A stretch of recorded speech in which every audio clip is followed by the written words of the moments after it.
And now we'll hear from the educators. It gives me great pleasure to welcome on stage 3 highly respected educators for a discussion on their efforts to improve outcomes for Hispanic college students.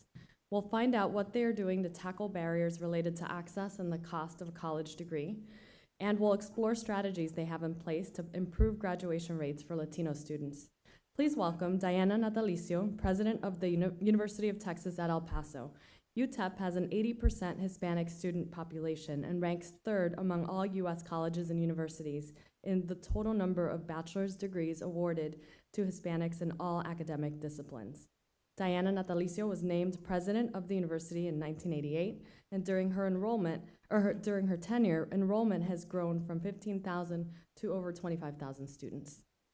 Carlos Santiago, Commissioner of the Massachusetts Department of Higher Education. Commissioner Santiago is a former chancellor of the University of Wisconsin-Milwaukee and has over 30 years of experience in public higher education.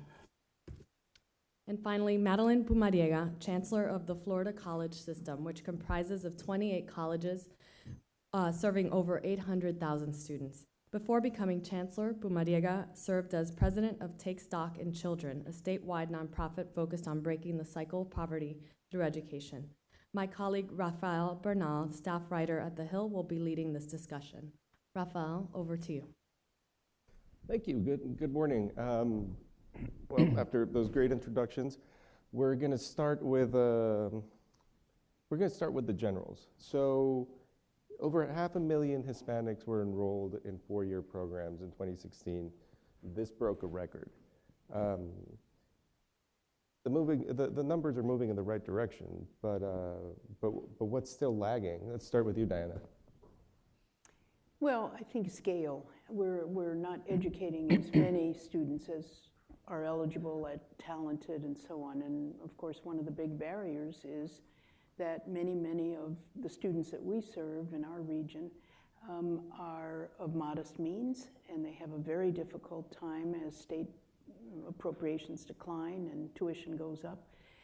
We try to keep tuition low and college affordable, but money matters. And for our students, the biggest deterrent to speedy completion of a bachelor's degree, for example, turns out not to be academic qualifications, but money. On the other side of the country, in Massachusetts, Carlos, do you see the same thing happening? Well, we do see a dramatic change in the demography that's driving a lot of the actions that take place on our campuses. At present, Latinos are close to 6%. By the end of the next decade, they will be nearly a quarter of Massachusetts' population, the only segment of the population that is growing in a state that relies on innovation and on brain over brawn. And Latinos have been historically one of the most underserved groups in the population. So the way we pose it is if the state is going to succeed, and if the state's economy and its higher education system in particular is going to succeed, if you do not bring in Latinos so they succeed in campus, the entire state's future is in peril. Now, I don't know if our audience has noticed, but we have really good geographic diversity here, in Texas, Massachusetts, and Florida, and very different Latino experiences. So I take it there's some subtle differences for the Florida experience in the same answer, or is it also a matter of money and demographics? Good morning. I think it's consistent. I think that there are 3 parts that come into play. One, Latinos are the fastest growing population probably in most states, but Florida's not any different. Florida has 1,100 people come to Florida a day to make Florida home. And so Latinos certainly make up the largest and fastest growing, as well as they do in college enrollments. But if you look at the attainment data, we're not the fastest growing in achieving whether it's associates or baccalaureates. And that means that we slow up being in the talent pipeline. And we have an impact then on not having the diversity that I think big companies need and small, medium businesses as well. So I think what's missing is how do we create pathways that address the issue of financial issues as well as achievement issues. How do we in open college systems like the Florida college system and others build those pathways that accelerate completion and that take to scale the programs that we know that work, that help students get to the finish line. And so I think that's the greatest challenge right now for us. So answering that question and sticking with picking on Florida for a few more minutes, Florida has a longer experience with Latinos at every level of society. Many other parts of the country, Latinos faced deeper discrimination, faced other challenges. What do you think Florida can teach the rest of the country in getting Latinos integrated, especially into education? I think one of the things is you really can't paint Florida with one brush. You have South Florida, and so the South Florida region is very different when you take Miami, Fort Lauderdale, Palm Beach, and the migration there tends to be a different Hispanic migration than around the country. You have Argentinians, Venezuelans, Nicaragua, very different than maybe the Texas migration may be. And then you come into the Orlando, Tampa area, and you have a much more Puerto Rican migration there as well. And then you come up to North Florida, and you don't have a lot of migration into that. So I think, one, it's honoring and acknowledging Latinos. You can't paint with one brush where they come, what socioeconomic backgrounds they even come from when they do migrate into the United States matters. So how Miami addresses that is going to be very different than maybe Orlando may be different. But here's what we know about student success. We know that if you give students a caring adult, a guided pathway, you provide the financial resources, and you find ways to engage them on campus, they stay and they graduate. And so how do we take that to scale? And wherever Florida, believe me, we don't have it right. We have still lots of work to do and learning from the data, disaggregating the data, understanding what is scalable. I think the days of pilot programs we have to say goodbye to. They're incredibly exhaustive on our institutions, and we have to just say, what is it that we know works? There's enough evidence, and then how do we accelerate and scale those? And now, Diana, you were telling me your first challenge was to make UTEP look like El Paso. And you've gotten to 80% Hispanic student population, 5% Mexican enrollees. So once that first challenge was completed, once the university looked like the city around it, what has worked to actually get those students to graduate and to succeed? Well, the goal really was to, if you're a public university in a large metro area like ours, then you should look like the population if you assume that talent crosses all boundaries, gender, ethnicity, and all of that. And so that was a goal. But what we also, and so that's about access and affordability, a lot of things like that. But the other is the academic preparation, the pathways. And so we began 25 years ago a project, a partnership with the independent school districts, the community college. My colleague William Serrata is here, president of the community college. Together, all of us joined forces to ensure that there is a smooth pathway and that students do indeed get the preparation that they need to be successful at UTEP. The majority of the students who come through our pathway from pre-K through 12 end up studying at UTEP if they're going to college. So we have our arms around basically the preparation. 80% of the teachers, 75 to 80% are our graduates. 80% of the students come to us as their graduates. So this is a closed loop that enables us to tweak it at various places, keep the data, and understand exactly where we can make a difference. We're very data-driven. We've studied our students over the past 30 years, every possible marker that we can find, because the standardized metrics that people often use fail to capture the true performance of the students that we serve. So it was a question of access, but then also ensuring that these students came college ready to UTEP. The difference has been huge, but it takes time. I've been president 30 years, and we're seeing now the fruits of that labor. But that's very slow, and in today's world, everyone's impatient.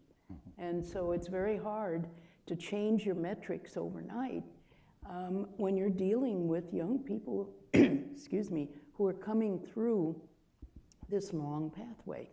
And so it's been very exciting work. And I think you're absolutely right about pilots and that sort of thing. We are now trying at scale to ensure that every young person in El Paso has a real opportunity. And given those changing metrics, we're essentially talking about a moving target. The way you measured academic success 20 years ago to the way you measure it today is different. So, Carlos, when you have a student body that needs this guidance and needs to be channeled into the economy, but at the same time, you have to balance that out with letting kids achieve their own dreams, right? Mm-hmm. What's the challenge behind that? Well, you know, there's this dichotomy that sometimes emerges. I always say when I go to one of our campuses and talk to faculty, I never use the term workforce development. I use the term lifelong learning.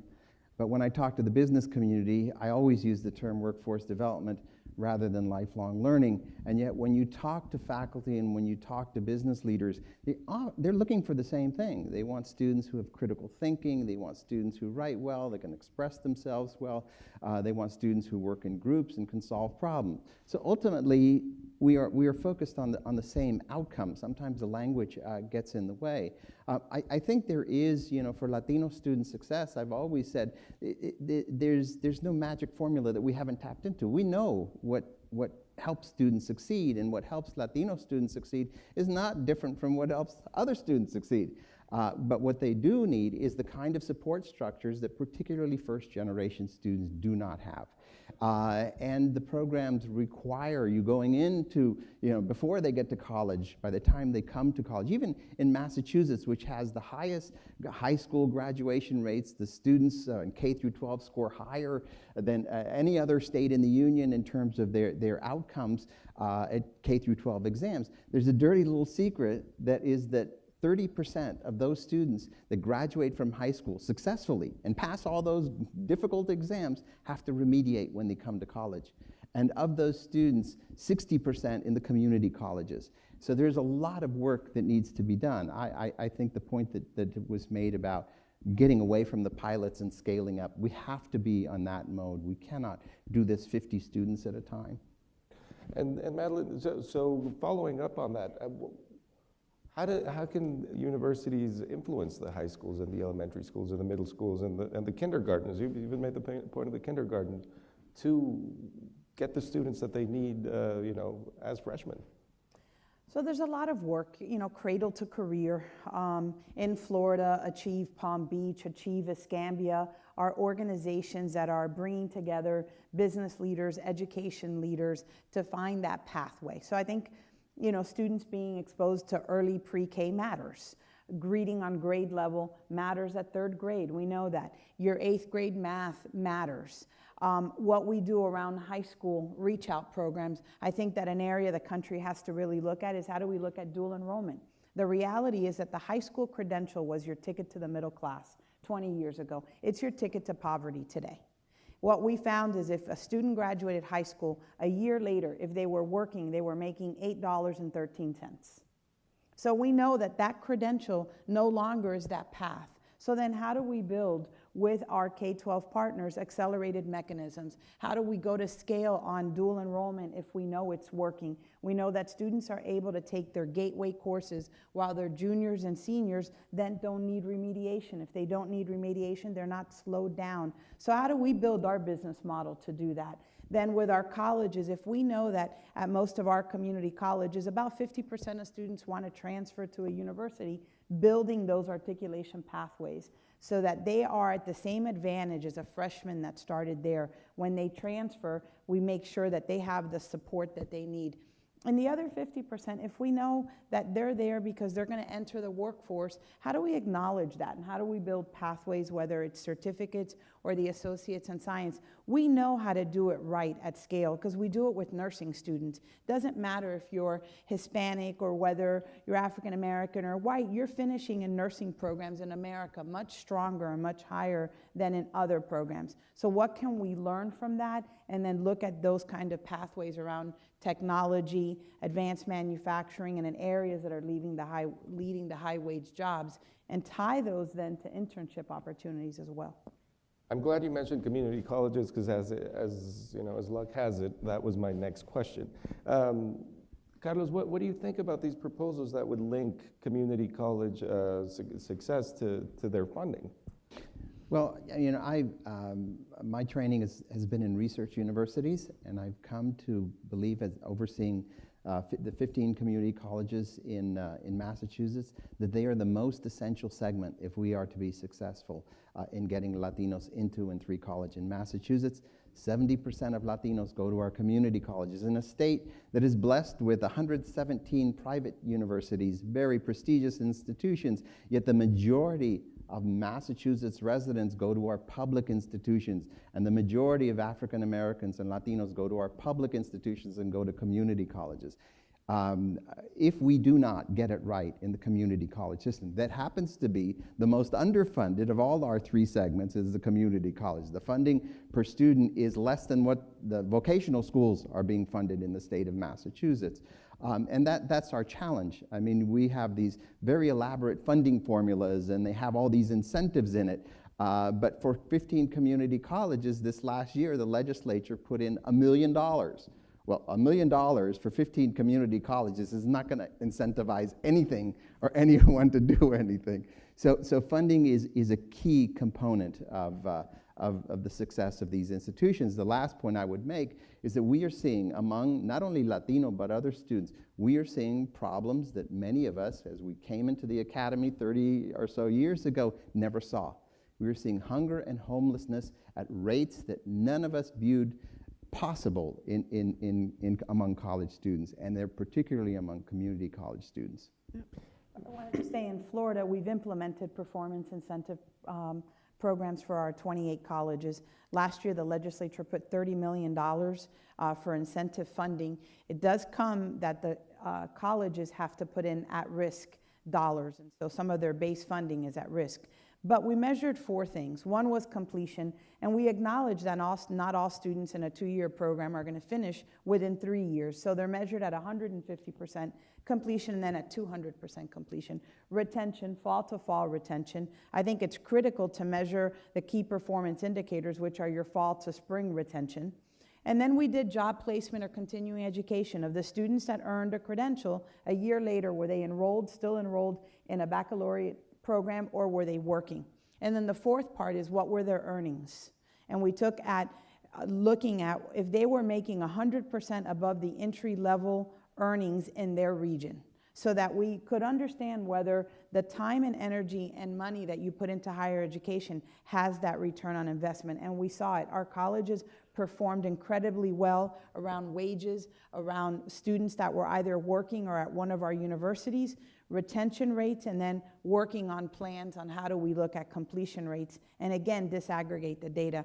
I say to colleges all the time, what you don't measure, you don't see. I swear if I measured my waistline every morning, I would never be surprised when I go buy another suit, you know? The truth, it is important. Data matters, and what you measure matters. What I would hope is that we don't use performance incentive funding punitively. Yeah. And I think that's the caution that we have to do it. Use it as an incentive and not punitive. The audience should start queuing up their questions, because we will have a few minutes for Q&A with the audience. But then I want to ask you about the other pathway. Sort of technical and vocational training programs have grown in popularity, at least rhetorically. They still haven't received much funding, but we've seen them succeed in Switzerland and Germany, and that people talk about them. Do these programs compete with 4-year degrees? Does everybody need a 4-year degree to escape that high school degree poverty trap? No, I don't think everybody needs a 4-year degree, but I do think that we have to be very careful not to repress a desire to get a 4-year degree, to go on to graduate or professional school, all of those things that everybody else who attends college are encouraged to do, right? And so I think one of the real risks here I hear this a lot when I testify in the legislature or elsewhere, there is an assumption that somehow our students should settle for, and believe me, I don't think that there's anything wrong with, and therefore settled for is not the term, but that's what they're basically saying is, well, you know, they're lacking resources and so on, so maybe a 2-year degree would be better for them. Well, that's a consolation prize if the student wants to get a PhD in neuroscience. You know, you just have to encourage those high aspirations. And I think that for far too long, there's been a tendency to track low-income students, whatever their ethnicity, into these vocational programs. Today's vocational programs are totally different from those that people used to be channeled into. But nonetheless, it is just critical, I think, that we build big dreams. And we've seen our students go off to the top medical schools, the top law schools. They're in MD, PhD programs at the most prestigious medical schools. They're doing things, they're working for great companies across the country. They are competing head to head with much more affluent students, and they're succeeding. So I think you mentioned earlier, it's about language, and language does matter. How we talk about these things is not a consolation prize, it's a different set of interests, and there are some great jobs in community college 2-year programs and so on. There's no question about it. So I think, you know, pretty quickly we have to get out of even piloting the way we talk with students about it. Everything seems to be divided into chunks. And I think we've got to think about much more globally. These are a normal distribution of talented young people. They're going to want to do many different things, and we ought to encourage that and try to find a way for them to achieve it that we participate and support. Let's see if we have any questions from the audience. I see one right over there. Hi. Excuse me. This is for Carlos Santiago. I actually attended Mass Bay Community College, and I'm currently in Framingham State University, finishing my last semester. I started going back to school in 2012, and I know that the current average age of Mass Bay students is 28 years old. And when you get health insurance, you have to get it through the college. Most people are on their parents' plans. In 2012, it was $999. Now, this past year, I paid almost $3,000. And you have to pay that within the first semester of going to school. So whatever your payment is due, that's included as well. There's no other option. You can't divide it in half into 2 semesters. There's no payment plan. And talking from other students, you know, they're trying to go to school, they're trying to work. That extra $3,000 is a lot to pay up front when most people at their jobs get to have the option of paying it monthly. I'm just wondering if you find that to be a deterrent for maybe potential college students now that the cost of health insurance has gone up, and if you've ever maybe talked to other people that have a say into that policy. Thank you. That's an inside baseball question, but I will give you the answer. The cost is exorbitant. It has been around for a while, and we are in discussions to do away with that program itself that brings about. I have a campus president who's nodding his head. It is a great hurdle to students to pay that amount of money. And there are now other options for students. So we are quickly moving away from that, and hopefully you won't be saddled with that kind of bill again. Thank you. I think we have another question here. One of the questions I had is that there seems to often be a default of connecting Latino students and low-income students, and I think sometimes people use those terms interchangeably, but how do we create campus climates and policies on campuses that really support the broad socioeconomic diversity that we see in the Latino community? Like, we find families that have trouble financing college education because they're not getting, they're middle income and higher, and they're not getting the kinds of grants and support that I think people might perceive that they're getting. So how do we create policies on our campuses that really allow for middle-income families, particularly middle-income Latino families, given the wealth gap in this country, to thrive? It's a great question, because I think who we're squeezing out of higher education is really the middle-class families that aren't eligible for the federal programs. Before I went to take stock in children, I spent 20 years at Miami-Dade College. One of the things the college launched was an American Dream program. It was an American Dream Scholarship program. And it's very similar to the Promise programs across the country, where it's your last money out, your last dollar in. And so that provided students, families that were coming to the college, that were college ready, were full-time, were getting 60 credits of a scholarship program. That means that if they had Pell, they weren't eligible for this program. Then Pell handled that. If they were on Bright Futures, a program in Florida, if you've done all the things you needed to do, provides about 75% of your education, then that last 25% was being covered by the college. And so I think the way that we do institutional aid, and we look at how we do that across, is important. And I believe that the state has a role too. Florida this year legislatively to the Bright Futures made 100%, went from 75 to 100% and covered summer. But we advocated to add $120 million to need-based scholarships. So I think on the legislative front, we also have to advocate for those kinds of statewide programs that help middle-class families as well. Well, that's all the time we have. I'd like to thank our panelists, give them a hand, and turn it back to my colleague Diana. Thank you. Our panelists, thank you very much. That was fantastic. This brings us to the end of our program this morning. On behalf of The Hill, our sponsor, Excelencia in Education, and our venue partner, Gallup, I'd like to thank all of you in the room and those of you who tuned into the live stream. If you missed any portion of the discussion, the full event video will be available on thehill.com shortly. And as a reminder, please be sure to fill out your event feedback surveys. You can hand your forms to any member of the Hill staff on your way out. Thank you and have a great day.